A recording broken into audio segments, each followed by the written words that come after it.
patokannya yang ideal harus bagaimana? Kembali lagi tadi, kita mau menjalin hubungan yang seperti apa Hmm. di dalamnya.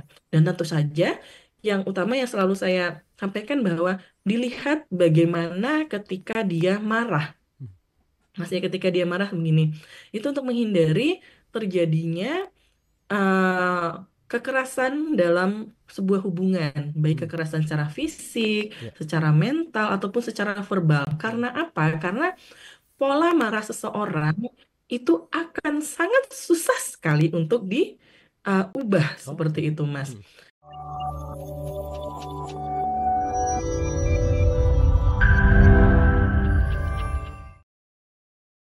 Ada dari Ana di Tangerang. Ini katanya mau bertanya. Saya sering kali lihat di media sosial, terutama video-video pendek yang bahas soal tipe pasangan ideal.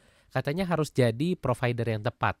Tapi saya jadi mikir, sebenarnya provider yang seperti apa sih yang benar-benar dibutuhkan dalam hubungan zaman sekarang? Apakah masih harus dilihat dari sisi finansial saja?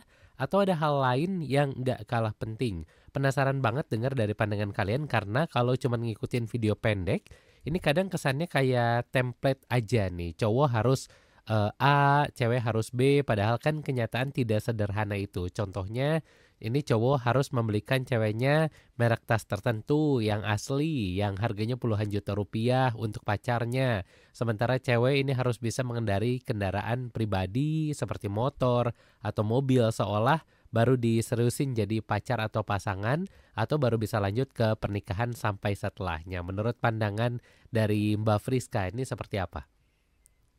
Oke, jadi kalau membahas terkait pasangan yang tepat itu seperti apa, seperti itu Mm-mm. ya.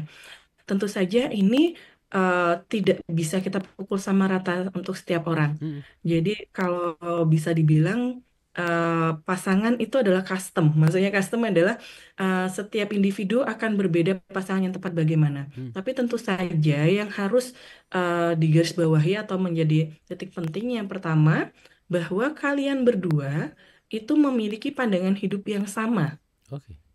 visinya itu harus sama. Mm. Oke, bahwa kita nih ngejalin hubungan tuh untuk apa ya? Mm. Kedepannya itu harus bagaimana ya? Itu yang pertama. Lalu yang kedua, pola komunikasinya itu tidak harus sama, tetapi harus sama-sama memahami. Memahami pola komunikasi satu dengan yang lain.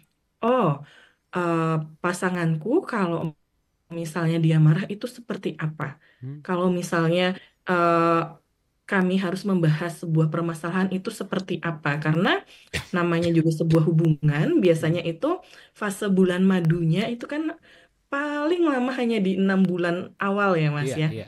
Paling, sayangku, cinta, semua serba Mm. kayak gitu, seperti itu. Mm. Tapi setelah itu akan muncul konflik-konflik. Nah, dengan kita memahami bahwa bagaimana sih pola komunikasi pasangan, kita bisa mencari jalan keluar dan tetap tadi bahwa, oh visi dari hubungan ini nih apa? Kedepannya maunya apa?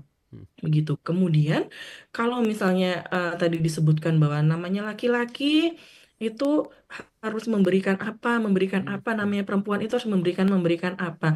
Nah, itu tidak salah, tetapi juga tidak benar. Maksudnya tidak salah, tapi juga tidak benar bahwa mungkin di beberapa orang memang eh, tahapnya adalah dia mencari pasangan yang ideal itu yang harus memberikan hal-hal tersebut seperti Mm. itu. Mm. Tetapi itu tentu saja tidak bisa diaplikasikan oleh semua orang. Ya.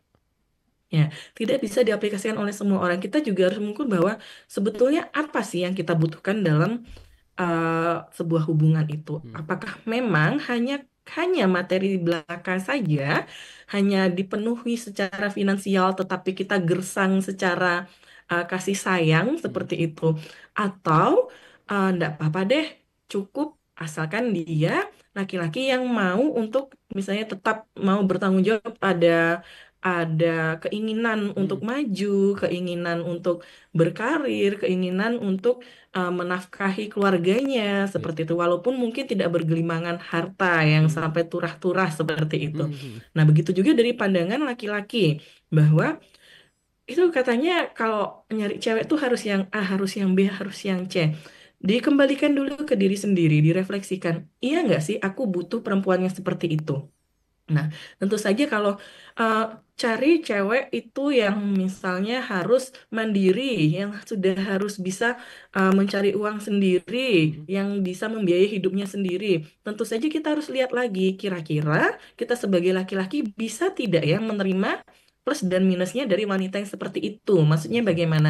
Di balik dia bisa mandiri, dia itu adalah wanita yang bisa menghasilkan secara finansial sendiri, kita juga harus bisa melihat bahwa biasanya wanita-wanita yang secara finansial itu bisa memenuhi dirinya sendiri itu bukan tipikal wanita-wanita yang manja misalnya. Jadi Mm, jangan berharap bahwa oke nih yang eh, ideal itu adalah perempuan yang bisa menghasilkan uang sendiri, tapi dia juga menuntut bahwa ini perempuan juga nanti harus tetap mau aku kekang, misalnya masih harus tetap mau aku kontrol, masih tetap kalau kemana-mana harus izin sama aku. Itu tentu saja tidak bisa begitu. Jadi kalau ditanyakan bahwa eh, apa sih patokannya yang ideal harus bagaimana, kembali lagi tadi, kita mau menjalin hubungan yang seperti apa mm, di dalamnya.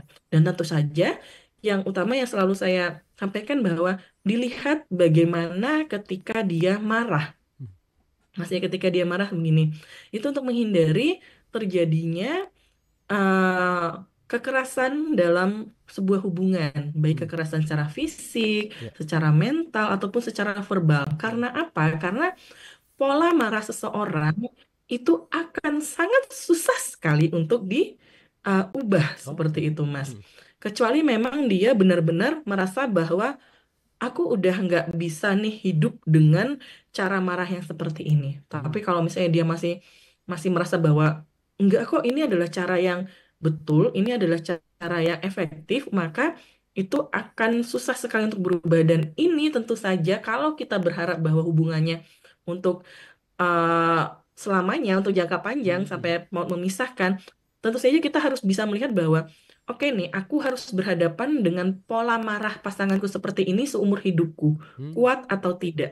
ya, Nah, yang mana tentu saja kalau misalnya penuh dengan kekerasan di dalamnya, baik kekerasan secara fisik, secara mental, atau secara verbal, itu lama-lama juga akan mempengaruhi perubahan terhadap diri kita secara fisik, tentu saja tentang kesehatan secara fisik, mm. kekerasan kekerasan di verbal ataupun mental itu tentu akan mengubah pandangan kita terhadap diri kita sendiri seperti itu, Mas. Oke, Mbak Friska, ini juga ada satu pertanyaan, kelihatannya juga menjadi satu pertanyaan terakhir untuk malam hari ini. Dari Ibu Sarah ini menanyakan soal keluarga harmonis. Ini bagaimana caranya supaya bisa mendapatkan keluarga yang harmonis katanya.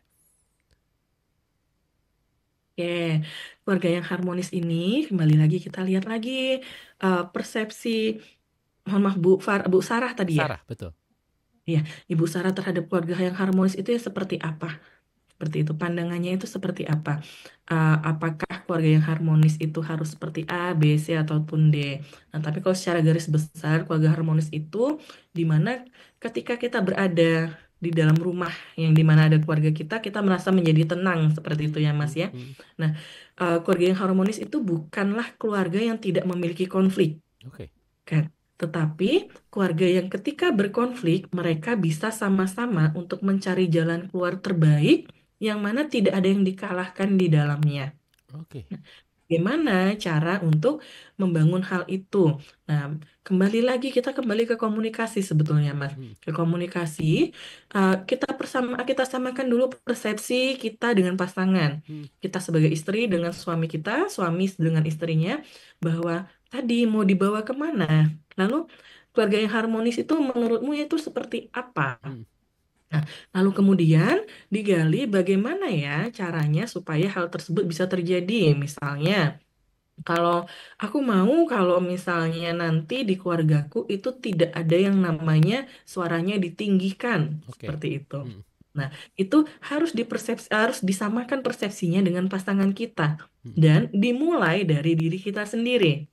Seperti itu. Jadi kalau misalnya kayaknya enak ya kalau di rumah kita itu nggak ada yang suaranya teriak-teriak Hmm. nih gitu Iya, kan. iya. Oke, suaminya juga merasa bahwa iya aku juga ngerasain hal yang sama seperti itu. Oke, kalau gitu kita sama-sama mencoba ya seperti itu.